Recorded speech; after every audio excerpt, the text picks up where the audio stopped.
नमस्कार, जय शंकर जी, जय गुरुदेव। आज जो घटना मैं आपको बताने जा रहा हूँ, जिसका पहला पार्ट आपने देखा ही होगा कि एक बंदे ने एक प्रॉपर्टी ली जिससे उसको काफ़ी नुकसान हुआ। पर उस प्रॉपर्टी में क्या दिक्कत थी जो वो इतनी देर से अबेंडेंड पड़ी थी, खाली पड़ी थी। 2004 से लेकर 2000 मतलब 24 के एंड तक वो प्रॉपर्टी 2024-25 के आसपास वो जाके प्रॉपर्टी रेनोवेशन हुई वहाँ पे। तो उसके बाद उस प्रॉपर्टी में कंस्ट्रक्शन हुई जितनी भी पेंडिंग थी। तो उसके बाद जाकर वो प्रॉपर्टी तैयार हुई और तैयार होते जैसे ही उसमें सामान रखा गया तो उस बंदे का जो चलता चलाया बिजनेस था वो बंद हो गया। और इसका रीज़न क्या था, इस प्रॉपर्टी में क्या ऐसा राज था जो कि ये प्रॉपर्टी ना बन रही थी ना बिक रही थी इतने समय से। तो काफ़ी बार कोशिश करी जिसकी प्रॉपर्टी थी उसने बनाने के लिए, पर उससे भी नहीं बनी। आगे उसके बच्चों ने भी कोशिश करी कि हम यहाँ पे कुछ और बना देते हैं, तब भी कुछ नहीं हुआ।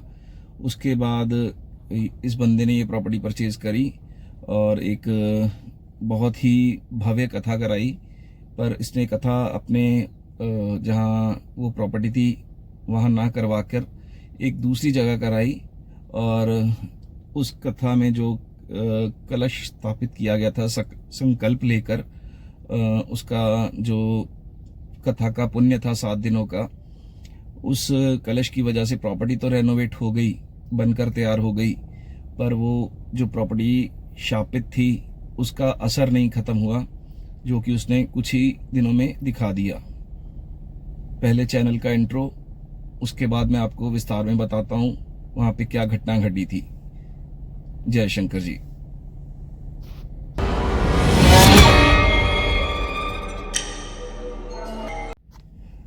जय शंकर जी दोस्तों, मेरा नाम मनीष है। आप सभी का आपके अपने YouTube चैनल फेक फेसेस पे बहुत बहुत स्वागत है। आज जो मैं आपको घटना बताने जा रहा हूँ ये आपके दिल को, मन को झंझोड़ कर रख देगी। ये एक ऐसी घटना है जो किसी ने सोची भी नहीं थी। मैंने इस पे काफ़ी रिसर्च करी, काफ़ी पता किया, उसके बाद मैंने ये वीडियो बनाने का सोचा।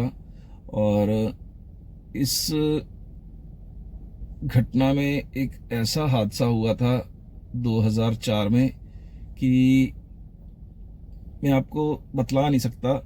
एक बेकसूर, मतलब कि जिसको कुछ नॉलेज नहीं थी, जो उस प्रॉपर्टी की केयर टेकर थे, ना उनका कोई कसूर, ना उनका कोई कह लीजिए कि इसमें गलती थी, ठीक है, जो वो इस हादसे के चपेट में आ गए। हुआ कुछ ऐसे था कि 2004 में वेल्डिंग की मशीनें बहुत बड़ी बड़ी होती थी, अब तो बहुत छोटी सी आ गई हैं, आप कैरी करके कहीं भी लेके जा सकते हो, बाइक पे लेके जा सकते हो। पर 2004 में जो वेल्डिंग की मशीनें होती थी वो इतनी भारी होती थी कि उनको लेके जाने के लिए या तो आपको ऑटो का सहारा चाहिए होता था या कुछ और। तो हुआ कुछ ऐसे कि 2004 में एक दिन काम चल रहा था बिल्डिंग के अंदर का, कारपेंटर का काम चल रहा था, ठीक है जी, पुट्टी का काम चल रहा था, ग्रिल्स वगैरह का काम चल रहा था। तो जब लंच ब्रेक होता, जैसे सब खाना खाने जाते हैं, तो जो वेल्डिंग वाला था उसने वेल्डिंग का स्विच ऑफ करना भूल गया। तो आपको पता होगा कि जो पुरानी वेल्डिंग मशीन्स होती थी अब की भी, वो कितने हाई वोल्टेज पे करंट छोड़ती हैं या कंज्यूम करती है। और हुआ ऐसे कि ये केयर टेकर उसी बिल्डिंग में रहता था कि वहीं पे थोड़ा बहुत काम भी कर लेता था और रात को दिन में वहीं रहता था अपनी फैमिली के साथ। फैमिली में ये 3 लोग थे, एक जो केयर टेकर, एक उसकी मिसेज और एक उनका 3.5-4 साल का बच्चा। तो हुआ ये कि जब लंच ब्रेक हुआ तो सब चले गए अपने अपने टिफ़िन्स लेके, कुछ खाने, कुछ बाहर से खाने।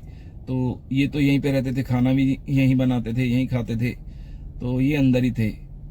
तो अचानक पता नहीं कुछ चीज़ लेने के लिए या कुछ काम के लिए जो केयर टेकर था वो अपनी जगह से उठ के चला गया उस साइड जहाँ पर वेल्डिंग हो रही थी, और ना जाने कैसे उसका पाँव जो वेल्डिंग की मशीन के साथ रॉड लगी हुई थी जो कि अर्थिंग का काम कर रही थी उससे टच हो गया, और उसे इतना झटका लगा कि वो उसी की चपेट में आ गया और वो उससे अलग नहीं हो सका और वहीं पे स्टिल खड़ा रहा और तड़पता रहा। ये उसकी बीवी ने देखा, वो उसको छुड़ाने के लिए आई, पर उसने बेवकूफ़ी क्या करी, कोई किसी चीज़ का सहारा नहीं लिया। उसने जैसे ही उसे टच किया तो साथ में वो भी उस चपेट में आ गई करंट की। तो इन दोनों को काफ़ी देर तक ना वापस आया देख के। बच्चा छोटा था, उसको नॉलेज नहीं थी, तो आपको इतना तो समझ लग गया होगा कि जैसे ही उसको करंट लगा होगा प्राण तो उसके उसी टाइम निकल गए होंगे, ठीक है। और साथ में जब बच्चा देखा कि उसके मम्मी पापा ऐसे खड़े हैं और हिल नहीं रहे और वाइब्रेट हो रहे हैं, उसे भी नहीं कुछ समझ लगी, तो वो भी उनके पास चला गया। और हुआ क्या इसका नतीजा कि वो तीनों के तीनों इस गंदी बिजली की चपेट में आए, और ऐसे चपेट में आए कि उनको अपने प्राण त्यागने पड़े। जब तक लोग वापस आए तब तक बहुत देर हो चुकी थी, उनकी बॉडी नीली पड़ चुकी थी, इवन कि उनके कपड़ों में से धुआं निकल रहा था और बॉडी जलने लगी थी। तो जल्द से आके उस बंदे ने सबसे पहले वेल्डिंग मशीन बंद करी, और जैसे ही ये बॉडी सारी मतलब कि गिरी तो ये अकड़ चुकी थी बॉडीज़, मतलब कि कह लीजिए जैसे कई दिनों पुरानी बॉडीज़ हों, इस तरह की हो गई थी। उसी टाइम मालिक को फ़ोन किया गया, ठीक है, बिल्डिंग के ओनर को फ़ोन किया गया, वो आया, उसके साथ कुछ और बंदे आए, तो उन्होंने बात दबाने के लिए चलो पुलिस में कुछ भी पैसा देकर बात दबाई, और उनकी जो भी फैमिली थी उनको तो पता नहीं था कि कहाँ रहती है, तो इसलिए उसने उनकी अंतिम क्रिया वगैरह, अंतिम संस्कार जैसे तैसे करके करवा दिया।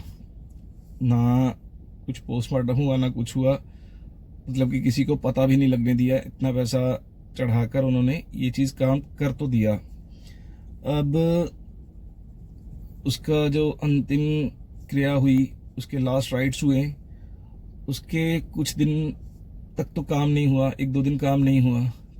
उसके 1 वीक के बाद काम शुरू हुआ, तो कभी कुछ दिक्कत आ जाती थी, जैसे कोई मशीन चल रही है, फॉर एग्जांपल कोई कटर चल रहा है जो लकड़ी को काट रहा है, वो रुक जाता था। कभी जो पीओपी वाले लगे हुए हैं वो अपनी पुट्टी वगैरह लगा रहे हैं, पीओपी लगा रहे हैं, तो जो उन्होंने बल्लियाँ करी होती थी जिनके ऊपर खड़े होकर वो काम करते थे, अपना बेस बनाकर और छत पे काम करते थे, वो एकदम से गिर जाती थी। ऐसे हादसे होने शुरू हो गए, जिस कारण मतलब कि लेबर को, जो वहाँ पर पहले लेबर उस टाइम काम कर रही थी जिनके सामने ये हादसा हुआ, उनके मन में डर बैठ गया कि यहाँ पे कुछ है जो उनसे रिलेटेड है, जिनकी यहाँ पे डेथ हुई है, तो हम यहाँ पे काम नहीं करेंगे। उन्होंने काम छोड़ दिया। उसके बाद नई लेबर ढूंढी गई, क्योंकि जो कॉन्ट्रैक्ट था वो आर्किटेक्ट के पास था, तो आर्किटेक्ट लोगों के पास तो बहुत सी लेबर होती हैं, एक लेबर गई दूसरी लेबर आ जाएगी। तो हुआ ऐसे कि जब नई लेबर आई, उनको इस बारे में कुछ नहीं पता था कि यहाँ पे क्या हुआ क्या नहीं हुआ। तो एक बंदा था जो कि दरवाज़ों की फिटिंग कर रहा था, तो उसको अच्छे से याद है कि उसने दरवाज़ा फिट किया था पूरा, और जैसे ही वो दूसरे दरवाजे के लिए काम करने के लिए गया तो वो दरवाज़ा वहाँ से गिर गया। एक दरवाज़ा फिट करने में आप भी जानते हो कि अच्छी खासी मेहनत लगती है, उसको जो पेच होते हैं, जो नट बोल्ट होते हैं, उनसे टाइट किया जाता है, अच्छे से उसकी मतलब कि पकड़ बनाई जाती है कि वो दरवाज़ा जो है इजीली बंद हो सके, खुल सके। तो आप खुद सोच सकते हो कि कितनी अच्छी पकड़ होती है उसकी। तो वो कुछ ही सेकंडों में वहाँ से अलग नीचे पड़ा हुआ उसे मिला, तो उसे बड़ी परेशानी हुई। ये अजीब लगा कि ये कैसे हो सकता है कि मैंने पूरा दरवाज़ा फिट किया, ये गिर कैसे गया। चलो एक बार हुआ, दूसरी बार उसने दोबारा से कोशिश करी, तो दरवाज़ा फिट किया, दरवाज़ा फिट हो गया और दूसरे दरवाजे के लिए गया, तो उसके टूल्स जो थे, जो छोड़ के आया था, वो उसको मिल नहीं रहे थे। तो उसको अच्छे से याद था कि मैंने टूल्स यहाँ पे रखे हैं, पर वो अब टूल्स वहाँ पे मिल नहीं रहे थे। ये मैं अभी आपको सिर्फ कारपेंटर की बात बता रहा हूँ, जो कारपेंटर के साथ हुआ। चलो, उसने उस मंजिल पे भी ढूंढे, उससे ऊपर वाली मंजिल पे ढूंढे, कहीं ना कहीं उसको अपने टूल्स मिले और वो लेकर काम करने लग गया।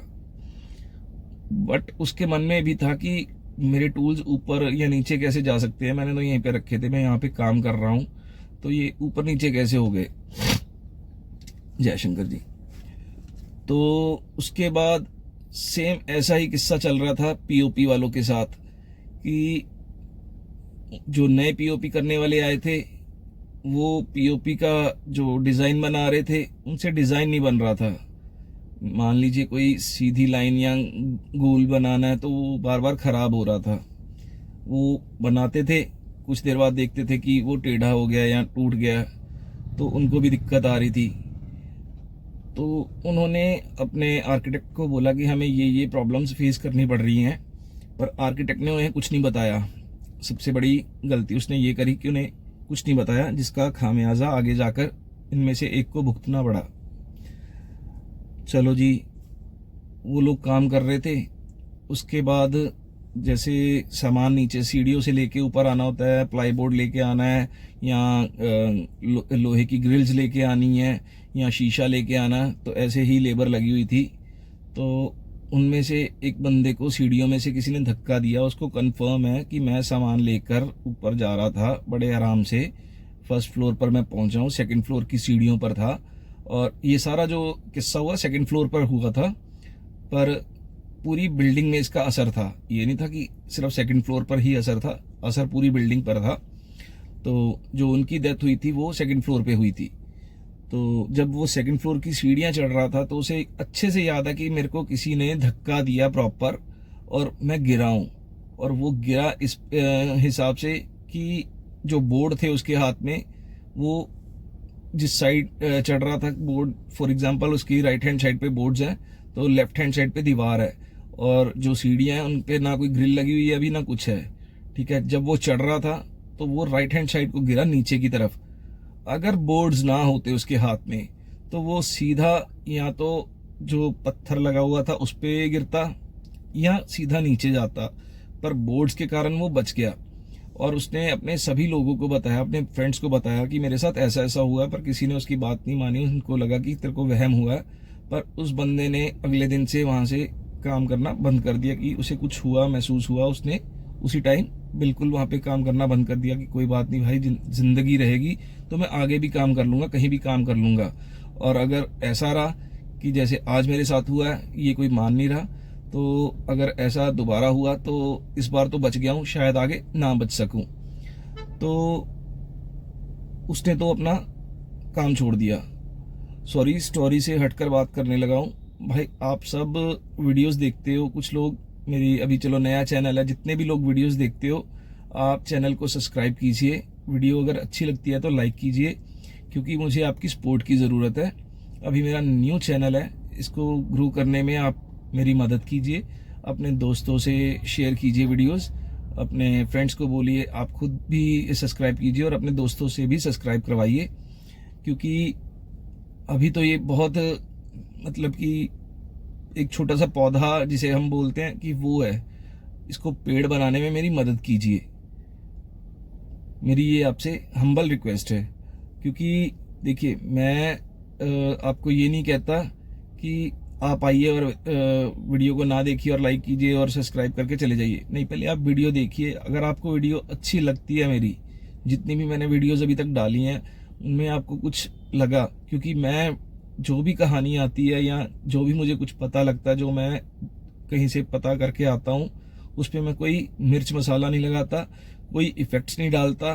ठीक है, सिंपल स्टोरी सुनाता हूँ, क्योंकि मेरी नरेशन सिंपल, जो मैंने सीखा है अपने गुरु से, अपने मेंटोर से, कि जो कहानी आई वैसे सुनाओ, मिर्च मसाला लगाने की ज़रूरत नहीं है। और ना ही मैं कोई एडिटिंग करवाता हूँ, बीच में कोई इफ़ेक्ट्स डालता हूँ, या कोई हॉरर म्यूज़िक डालता हूँ, या कोई ऐसी डरावनी पिक्चर्स डालता हूँ जिसे बच्चे देखकर डर सकें या अपना किसी के भी मन में कुछ ऐसा है, क्योंकि मैं इन शक्तियों को अच्छे से जानता हूँ और इनका सम्मान करता हूँ।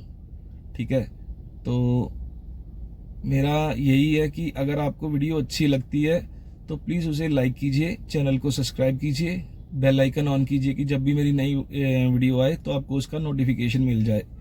तो मेरी रिक्वेस्ट, आप ज़्यादा से ज़्यादा अपने दोस्तों के साथ शेयर कीजिए इस चैनल को और इसकी ग्रोथ में मेरी सहायता कीजिए। अब आते हैं हम वापस स्टोरी पर।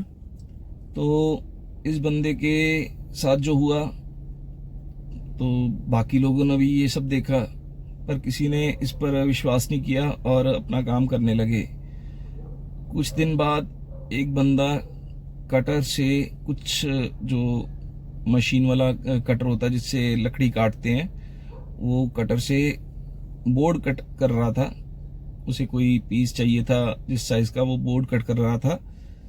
उसका वो कटर निकल कर सीधा उसके पेट के पास से निकला, जिसे बोलिए कि वो मतलब कि घायल होते होते बचा। तो उसे समझ नहीं आई कि मैंने तो सारा टूल वगैरह अपना चेक किया था, टाइट किया था, ये कैसे निकल गया। पर चलो मशीनरी है, हो भी सकता है कि लूज हो गया हो या मशीन में कोई प्रॉब्लम हो। तो उस टाइम उसने इस चीज़ पर ज़्यादा गौर नहीं किया और उसने अपना दूसरा जो कटर, क्योंकि वो ख़राब हो चुका था ज़मीन पे लग के, और इतनी उसकी स्पीड थी कि उसके जो आगे के दांत होते हैं जिससे वो कट करता है, वो मुड़ गए थे, इतनी ज़ोर से वो ज़मीन में लगा था। तो आप हिसाब लगा लीजिए अगर उसको लग जाता तो उसका क्या हाल होता।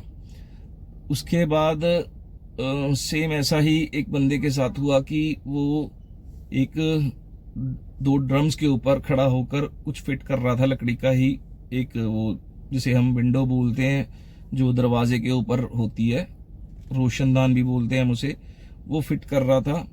तो फिट करते करते उसे ये लगा कि उसको किसी ने पीछे से खींचा है।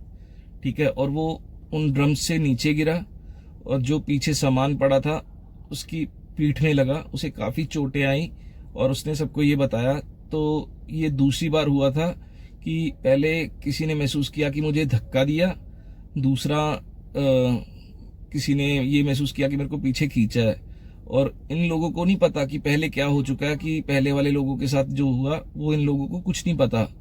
तो इनके मन में भी थोड़ा सा डर बैठ गया और इन्होंने आसपास में जैसे चाय पीने जाते थे बाहर, तो इन्होंने जाके वहाँ पर बात करी। तो उन्होंने इनको बताया कि हाँ भाई, ऐसे ऐसे पहले भी हो चुका है। और वो लेबर यहाँ पर शुरू से काम कर रही थी पर उन्होंने अब काम छोड़ दिया सिर्फ इसी के कारण कि ये दिक्कत यहाँ पे बार बार आ रही थी। तो इसका रीज़न उन्होंने पूछा कि दिक्कत क्यों आ रही, तो उन्होंने बताया। तो उन लेबर वालों ने भी, जिनमें बोल लीजिए कि 20-25 लोग काम कर रहे थे, उनमें से 7-8 लोग काम छोड़कर चले गए। उन्होंने वहाँ पर काम करना बंद कर दिया और बिना बताए अपने जो भी ठेकेदार था उससे अपनी पेमेंट ली जो बनती थी और काम छोड़ दिया कि भाई जान है तो जहान है, काम हम कहीं और भी कर लेंगे। तो हुआ कुछ ऐसे कि उसके बाद नई लेबर आई जो जिस काम के लिए ये काम कर रहे थे। तो वो बंदा, जो भी नया बंदा यहाँ पे आता था उसको डिस्टर्ब करता था। वो शक्ति जो वहाँ पर थी, नेगेटिव शक्ति थी, या बोल लीजिए कि उनके साथ जो हुआ वो बहुत दर्दनाक था। तो ना तो शायद मेरे ख्याल से उनको मुक्ति मिल पाई, क्योंकि इन्होंने उनका दाह संस्कार करवाया, पर जो प्रॉपर रिचुअल्स हमारे हिंदू धर्म में होते हैं या बोल लीजिए कि उनकी फैमिली में होते होंगे, वो उनके नहीं हुए और वो रह गए, जिस कारण वो ना तो अपना मुक्ति प्राप्त कर पाए और वो इसी बिल्डिंग में अटक गए। अब उनको भी इस चीज़ का गुस्सा था। ठीक है, धीरे धीरे वो भी एग्रेसिव मोड में आने लगे कि पहले तक यही सीमित था कि वो किसी को धक्का दे देते थे या अपना खींच लिया किसी को, या ऐसी कोई शरारत कर देनी जिससे किसी का नुकसान हो। ठीक है, कोई चीज़ अगर कोई बना के गया उसे भी बिगाड़ देना। धीरे धीरे ये और एग्रेसिव मोड में आने लगी और हुआ ये कि एक बंदे को यहाँ पर बहुत ज़्यादा चोट लग गई, जिसके बाद ये काम बंद हो गया और आर्किटेक्ट को भी समझ आ गई कि ये चीज़ें कम नहीं हो रही, ये बढ़ रही हैं धीरे धीरे। पहले मतलब कि छेड़छाड़ होती थी सामान से, ठीक है, उसके बाद लोगों को जैसे धक्का देने लगे, कभी कुछ नुकसान कर दिया, कभी कुछ कर दिया। अब तो सीधा ये हो गया था कि एक बंदा काम कर रहा था और उसके पीछे जो सामान पड़ा था काफ़ी हैवी था, वो उसके ऊपर गिरा और उसकी लेग जो थी वो कई जगह से टूट गई, जिस कारण आर्किटेक्ट ने भी ये काम छोड़ दिया कि अभी तक तो यहाँ तक सीमित है, ये ना हो कि इसकी चपेट में मैं भी आ जाऊं। तो उसके बाद एक दो आर्किटेक्ट्स को और कॉन्ट्रैक्ट मिला, पर ये चीज़ें रुकी नहीं। तो उसके बाद ये काम 2004 में ही बंद हो गया था, 4 के एंड में बंद हो गया था। उसके बाद कभी भी इस बिल्डिंग में कोई भी नहीं जाता था। इवन कि जो ओनर थे उन्होंने भी जाना बंद कर दिया था, क्योंकि एक दो बार वो जब आए उनके साथ भी कुछ ऐसी घटनाएं घटी जो मेरे को प्रॉपर उनकी डिटेल नहीं पता, तो मैं अपनी तरफ से नहीं कुछ बताऊंगा या कुछ लगाऊंगा कि उनके साथ ये हुआ या वो हुआ। जो जितना मेरे को पता लगा मैं उतना ही आपको बताऊंगा। कोई इसमें मिर्च मसाला लगा के नहीं सुनाऊंगा कि उनके साथ ये हो गया वो हो गया, वो मेरी आदत नहीं है और ना ही मैंने वो सीखा है। और चलो, उन्होंने इस बिल्डिंग में आना छोड़ दिया, जिस कारण ये बिल्डिंग बंद सी हो गई और 2004 से लेकर 2024 तक ये बंद रही। और मान लीजिए कि इस प्रॉपर्टी के अगर 100 रुपया रेट था तो ये 35 रुपये में बिक गई। और जिस बंदे ने खरीदी वो बंदा करोड़ों का बिजनेस कर रहा था, एक महीने में करोड़ों रुपए कमा रहा था अपने काम से। अपना शोरूम कह लीजिए, जो भी उसका बिजनेस कह लीजिए चल रहा था, वो एकदम से बंद हो गया और आज भी बंद पड़ा है और अभी तक उसका कोई सॉल्यूशन नहीं निकला। अगर वो बंदा वो पूजा जो उसने बाहर करवाई वो इस प्रॉपर्टी में करवा लेता तो शायद नहीं, मैं 100% कहता हूँ कि इन शक्तियों को मुक्ति का द्वार मिल जाता। क्योंकि जो कथा थी वो ऐसी थी कि जो भी सुन ले उसके पाप वगैरह धुल जाते हैं। और अगर आसपास ऐसी कोई बुरी शक्ति है या कोई शक्ति जो अटक गई है, जो जिसका मुक्ति का द्वार नहीं मिल रहा उसको, अगर वो इस जगह पर होती कथा तो उसको मुक्ति जरूर मिलती। क्योंकि कथावाचक भी बहुत अच्छे थे, बहुत बोल लीजिए माने जाने, जिनको आप YouTube पे टीवी पर आम देखते हो, उन्होंने ये कथा करी थी। इस बंदे ने खर्चा भी बहुत किया, लाखों में इसका खर्चा आया होगा इस सब काम को करवाने में, ठीक है जी। उसके बाद इस बंदे ने सारा वो करके पूजा पाठ करवा के, कथा का सारा कुछ करवा के, जब कथा संपूर्ण हुई और उस संकल्प लेकर जो कलश स्थापित किया था वो कलश लेकर ये उस प्रॉपर्टी में आया, तो उतने दिन कुछ भी नहीं हुआ और इसकी कंस्ट्रक्शन पूरी हो गई। और ये बहुत खुश था कि मैंने इसकी शुद्धि करवा ली, मैंने इसका बोल लीजिए कि पूजा करवा के इसकी जो नेगेटिव यहाँ पे ऊर्जा थी उसको ख़त्म कर दिया। पर वो ये नहीं जानता था कि आपने पूजा यहाँ नहीं करवाई, बाहर करवाई है। और जो आप कलश लेके आए हो उसका कह लीजिए कि प्रभाव है कि वो चीज़ें शांत बैठ गई हैं या उनको अभी मौका नहीं मिल रहा, अभी ऐसा कुछ नहीं है कि वो एक्टिवेट हो जाएं। तो जब इस बंदे ने बिल्डिंग प्रॉपर रेडी कर ली, उसमें सामान सेट करना था, ठीक है जी। अब आपको भी पता होता है कि हमने अगर कलश की स्थापना कहीं करी है तो उसको प्रॉपर वहीं पे रखना है, ठीक है। उसके बाद उसको छेड़ना नहीं है। ये नहीं कि आज हमने कलश यहाँ पे रखा है और जब हमने अपना बिजनेस सेटअप करना है तो हम उसका स्थान चेंज कर दें या हम मंदिर यहाँ पे बनाएंगे जी, ये सोचकर वो कलश उठाकर वहाँ से ले जाएं और दूसरी जगह रख दें। तो ये बेवकूफ़ी होती है, क्योंकि हम जब किसी चीज़ की प्राण प्रतिष्ठा करते हैं तो कभी उसको हिलाना नहीं चाहिए। इसका बहुत बड़ा एग्जाम्पल है, उत्तराखंड में जब बाढ़ आई थी तो एक मूर्ति ही हिलाई थी तो बादल फटे थे, तो कितना नुकसान हुआ था। तो मैं उस टॉपिक पे नहीं जाता, अभी इसी स्टोरी पर रहता हूँ। तो मैं इतना जानता हूँ कि इस बंदे ने कोई ना कोई गलती करी होगी, जिस कारण वो जो तीसरी शक्ति थी वहाँ पर जिनका वास था वो बंधी हुई थी, या कह लीजिए कि वो शांत थी, कुछ गलत नहीं कर रही थी, पर इसके एक छोटे सी गलत हरकत के कारण वो ऐसा कर गई कि इसका चलता चलाया बिजनेस बंद हो गया सिर्फ 3 दिन में। जब इस बंदे ने इस बिल्डिंग की इनोग्रेशन करी, सामान वगैरह लगा दिया बीच में, बस अब कह लीजिए कि अपना स्टाफ अंदर घुसा के कस्टमरों को डील करना था, ठीक है।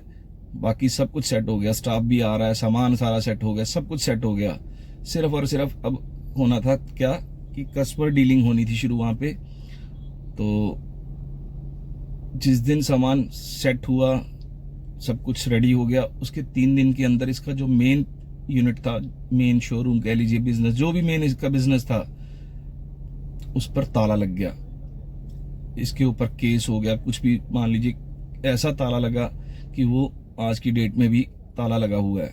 और ये बात ज़्यादा पुरानी नहीं है, 2025 में ही उसने शुरुआत करी, कुछ महीने पहले, और कुछ ही हफ्तों पहले ये सब कुछ हुआ कि एकदम से उसका बिजनेस बंद हुआ, पहला जो मेन चल रहा था, जिससे वो करोड़ों कमा रहा था।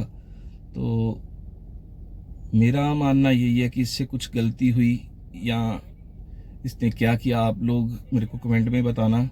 आपने भी सारी स्टोरी सुनी है, सारी कहानी सुनी है कि जो जो हुआ इसमें, इसकी गलती कहाँ पर थी, जो इसने ऐसा कुछ किया कि वो चीज़ें दोबारा से एक्टिवेट हुई, और ऐसी एक्टिवेट हुई कि इसका सारा का सारा बिजनेस बंद कर दिया।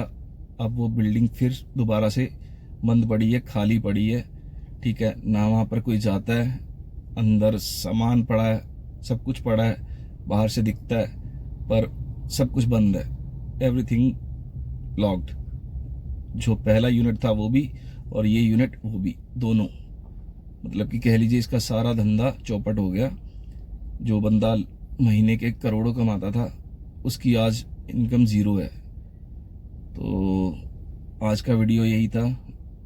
तो मेरी आपसे रिक्वेस्ट है, अगर आपको वीडियो अच्छा लगा हो तो उसे लाइक कीजिएगा, चैनल को सब्सक्राइब कीजिएगा, बेल आइकन ऑन करना मत भूलिएगा।